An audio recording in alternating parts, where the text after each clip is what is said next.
여러분, 어제 우리 북한성회동 홍원절교 주일 예배 설교 사람을 살리는 기도였습니다. 살리는 말을 합시다. 아, 마치 우리가 지금 50일 기도 챌린지에 우리 세대의 은혜가 다음 세대의 축복으로 전수되기를 원하기 때문에 느헤미야가 안 된다라고 했던 불가능의 역사, 무너진 성벽을 재건하는 일에 느헤미야가 앞장서서 기도했더니, 그리고 앞장서서 일했더니 하나님께서 불가능한 것을 가능케 해서 비로소 52일 만에 성벽을 중수했습니다. 방해하는 역사도 있었습니다. 그러나 하나님께서 그와 함께 하심으로 말미암아 하나님께서 52일 만에 이루신 역사처럼 우리의 기도가 들으시고 우리의 자녀를 무너졌다 할지라도 세우시는 역사가 있겠다라는 그 믿음으로 우리는 기도하는 것처럼, 하나님께서 이스라엘 백성들을 심판하려 했지만은 그 몇 번의 상황들을 목도했음에도 불구하고 모세의 간절한 기도가 이스라엘 진영을 살려냈고, 또한 하나님께서 그들을 불쌍히 여기셔서 구원의 역사들을 반복하셨던 것을 우리는 보았습니다. 그 연장선에 있는 오늘의 본문의 이야기가 살리는 기도를 합시다. 우리의 입술의 말이 어떻게 하나님 앞에 올라갈지를 반드시 기억해야 됩니다. 우리는 이 은혜를 이 본문 가운데서 찾도록 하겠습니다. 26절 말씀해 보니까 여호와께서 모세와 아론에게 말씀하여 이르시되, 여러분, 하나님은 말씀하시는 분이십니다. 여러분, 이 한 문장 한 구절에도 은혜를 찾는 것이에요. 하나님은 말씀하신다고요. 하나님은 교통하시는 분이십니다. 여러분, 관계가 끊어지면 대화가 끊어지지 않습니까? 대화가 단절됩니다. 이야기하기 싫어하는 거죠. 그러나 하나님은 끊임없이 말씀하시는 거예요. 여러분, 우리가 먼저 손 내밀고 우리가 먼저 말을 거는 게 어렵지요. 그런데 하나님은 우리에게 먼저 다가와서 우리에게 말씀하신다고요. 모세야, 나와보렴. 아론아, 나와보렴. 내가 너에게 말씀한다. 내가 너에게 말하기를 원한다는 거예요. 하나님이 참 좋으신 하나님이시죠. 우리가 매일 성경이 우리에게 주는 영적 교훈의 두 가지 틀이 있죠. 하나는 하나님이 어떤 분이신가? 그리고 이 말씀이 우리에게 어떻게 적용하고 어떻게 교훈이 될 것인가? 우리 이 두 가지의 틀 안에서 은혜를 찾고 있습니다. 하나님은 어떤 분이십니까? 하나님은 우리에게 다가오셔서 우리에게 말씀하시는 분이십니다. 모세와 아론에게 이렇게 말씀하셨습니다. 27절. 나를 원망하는 이 악한 회중에게 내가 어느 때까지 참으랴. 이스라엘 자손이 나를 향하여 원망하는 바, 그 원망하는 말을 내가 들었노라. 하나님은 들으시고 그리고 하나님께서 말씀하시는 것이에요. 여러분, 가만히 한번 생각해 보십시오. 심판하시려고 한다면 굳이 이렇게 예고할 필요 있겠습니까? 굳이 마치 하나님도 인격적으로 하소연하듯이 내가 이렇게까지 밖에 할 수 없는 나의 마음도 알아주렴, 이렇게 말하는 것 같이 들리지 않으십니까? 28절 계속 한번 보십시오. 그들에게 이르기를 여호와의 말씀에 내 삶을 두고 맹세하노라. 너희 말이 내 귀에 들린 대로 내가 너희에게 행하리니. 여러분, 꼭 이 문장, 오늘 이 28절의 구절을 꼭 잊지 마십시오. 오늘 여러분들이 참고로 보고 있는 매일 성경 오늘 17일 월요일의 제목이 내 귀에 들린 대로 행하리라, 이렇게 되어 있습니다. 바로 오늘 민수기 14장 28절의 구절의 문장입니다. 여러분, 이것을 엄숙하게 들으셔야 됩니다. 아, 내 귀에 들린 대로, 너희 말이 내 귀에 들린 대로. 이것은 주어가 하나님이십니다. 하나님의 인칭으로 들으십시오. 너희 말이 내 귀에 들렸다. 그리고 너희 말대로 그렇게 될 것이다 라는 것입니다. 어제 우리가 함께 나눈 설교 제목, 살리는 기도입니다. 사람을 살리는 기도. 우리의 말이 우리의 마음에서 나오는 거예요. 그래서 우리 입술의 말이 어떻게 선포되느냐에 따라서, 그래서 목사도 이런 기도합니다. 내 믿음대로 될지어다. 그리고 너의 기도가 응답되기를 원하노라. 우리의 기도가 상달되기를 원하노라. 그 말은 하나님께서 우리의 말을 들으시고 우리의 기도를 들으신다는 것이고 하나님이 들으시는 대로 응답하시겠다는 것이죠. 그래서 우리의 입술의 권세가 아주 위대하다는 것이에요. 게다가 유일한 중보자가 되시는 예수님의 이름으로 기도하는 이 기도가 얼마나 능력 있는 기도이겠습니까? 하물며 여러분 우리의 일상 가운데 우리의 말 하나님께서 들으신다는 거죠. 그리고 하나님께서는 그래 마치 너희의 믿음의 분량대로 너희가 기도한 대로 내가 들었고 내가 들은 대로 너희가 행한다라고 했던 거. 그러나 이 자리에 새벽을 깨는 우리는 믿음의 기도를 하고 새벽부터 우리가 하나님 앞에 너희 먼저 그의 나라 의를 구하는 중보 기도를 우리가 100가지 기도 제목에 담아 요일별로 드리고 또 우리가 52일의 기도 챌린지를 통해서 우리의 자녀들의 이름을 불러가면서 하나님 반드시 이렇게 될 줄로 믿습니다. 그 기도 하나님이 들으신 대로 응답해 주신다고 했으니 이 기도가 얼마나 위대한 기도인 것을 압니다. 그렇지만 반대로 이 기도가 아니라 하나님의 영광이 아니라 그리고 우리가 감사와 기쁨을 드리는 소리가 아니라 반대로 우리는 어제도 이 은혜를 나눴지만 원망하는 소리, 불평하는 소리, 비교하는 소리, 거짓말하는 소리, 우리의 말을 하나님께서 그것 또한 듣는다면 여러분 두렵지 않습니까?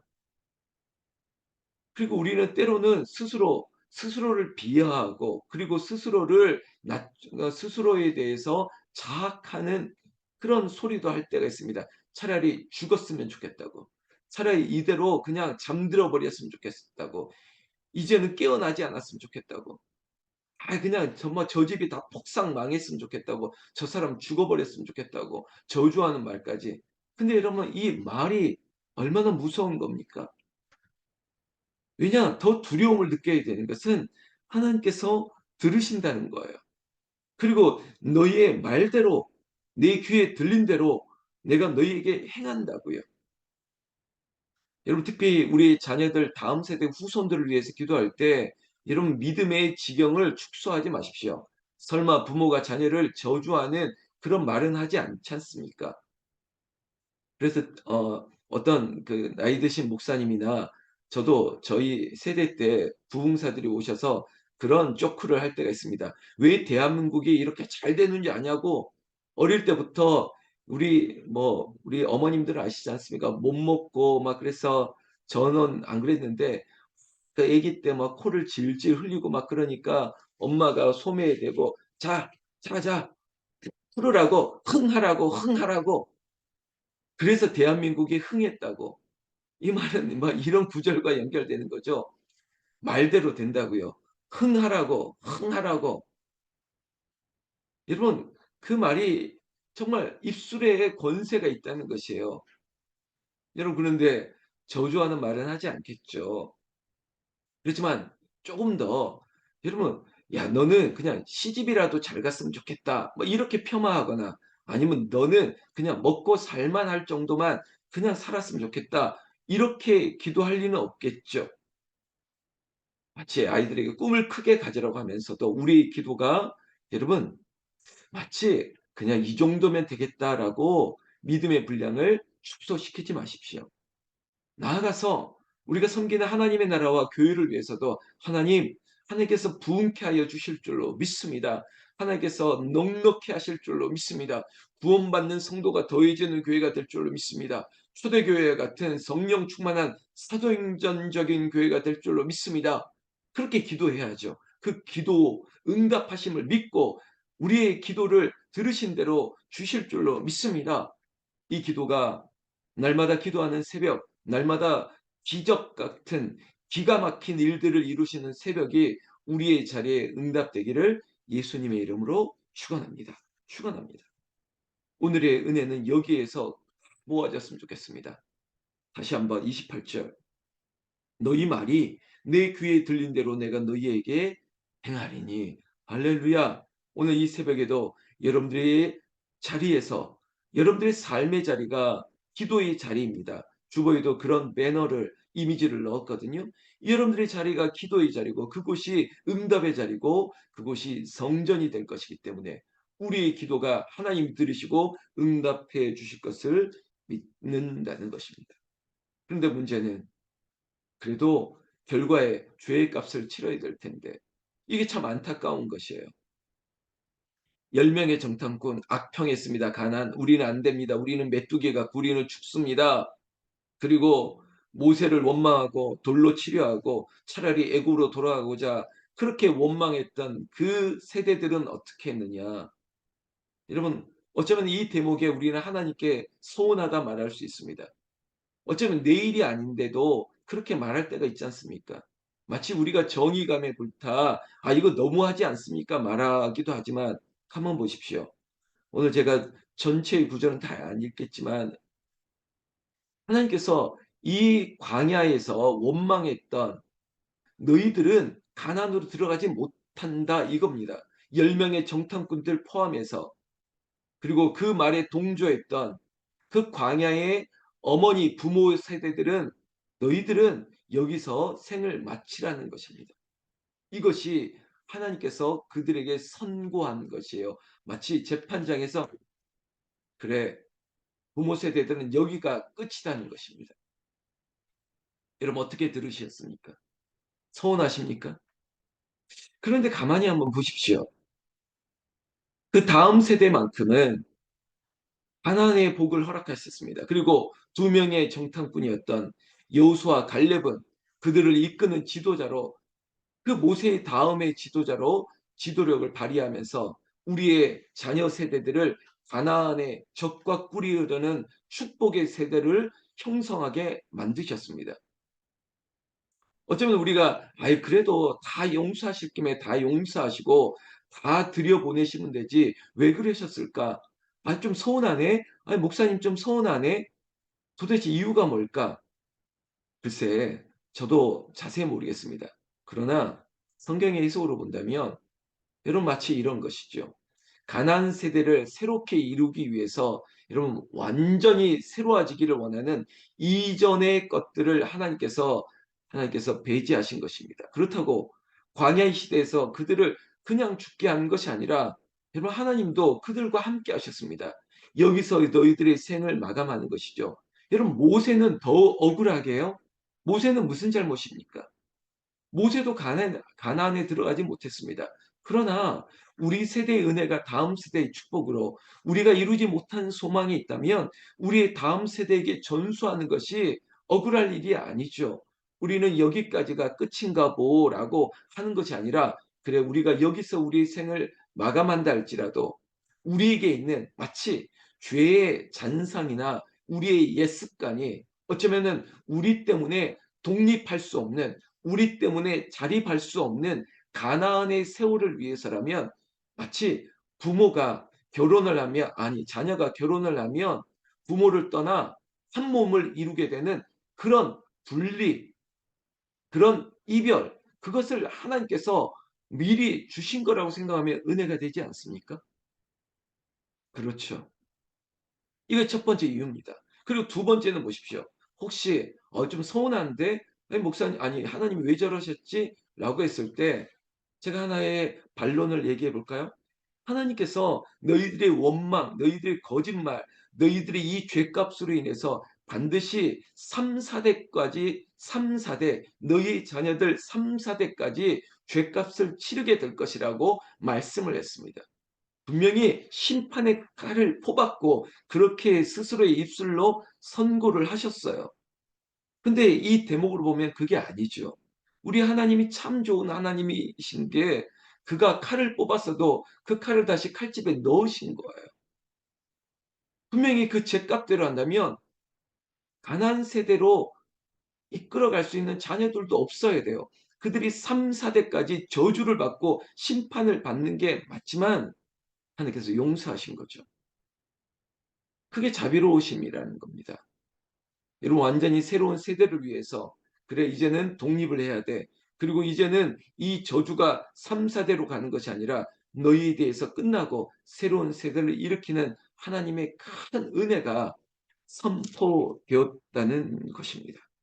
이제 여분의 아들 갈렙 그리고 눈의 아들 여호수아와 함께 이제는 20세 이하의 다음 세대들로 구성되어 있던 이제 광야의 1.5세대 그리고 2세대 새로운 세대가 가나안의 축복을 이끌어 가야만 될 것입니다. 그 첫 번째 점령의 시도가 있었는데 그게 후반부에 있었는데 그 이전 세대가 하나님의 말을 끝까지 듣지 않고 에이, 하나님 그래도 우리를 용서해 줄 거야. 그리고 우리와 함께 하시겠지. 여러분 근거 없는 자신감을 가지고 여러분 회개 없는 철저한 하나님의 순종 없이 내 뜻대로 그래도 인간적으로 도와주실 거야. 인간적으로 이것만큼은 해주실 것이지. 이게 교만이에요. 이게 인간이 가지고 있는 고집이에요. 근데 하나님은 철저히 아니라니까 여기서는 그렇게 예전처럼 너희 마음대로 해서는 안 돼. 하나님께서 만류했거든요. 가지마, 가지마. 이 전쟁은 너희가 그렇게 밑도 끝도 없이 나가면 내가 도와줄 거라고 그렇게 생각하면 안 돼. 여러분 이게 무례 아닙니까? 에이 도와줄 거야. 마치 자식이 아이고 도와주시니까 당연하지. 내가 이렇게 카드로 끊어놓으면 우리 부모가 다 뒤처리하지. 마치 그런 생각처럼 그렇게 밀고 나가는 그런 이스라엘의 교만. 하나님 몇 번이고 안 돼, 안 돼. 이번만큼은 멈춰 있어야 돼. 가만히 있어야 돼. 그냥 너희들이 내 말을 안 듣고 나가는 이 전쟁에는 대피하게 될 거야. 그래도 고집을 피우며 나갔던 전쟁에서 그들이 쓴맛을 보았거든요. 여러분 이겁니다. 하나님의 말씀을 들으셔야 돼요. 하나님의 말씀을 듣고 순종해야 되는데 아이, 에이 될 대로 되겠지. 설마 그러시겠어? 아니요. 여러분 순종해야 됩니다. 그리고 하나님 앞에 늘 겸손해야 됩니다. 그리고 하나님 말씀대로 아니 하나님 말씀이 뭐죠? 성경에 기록되어 있지 않습니까?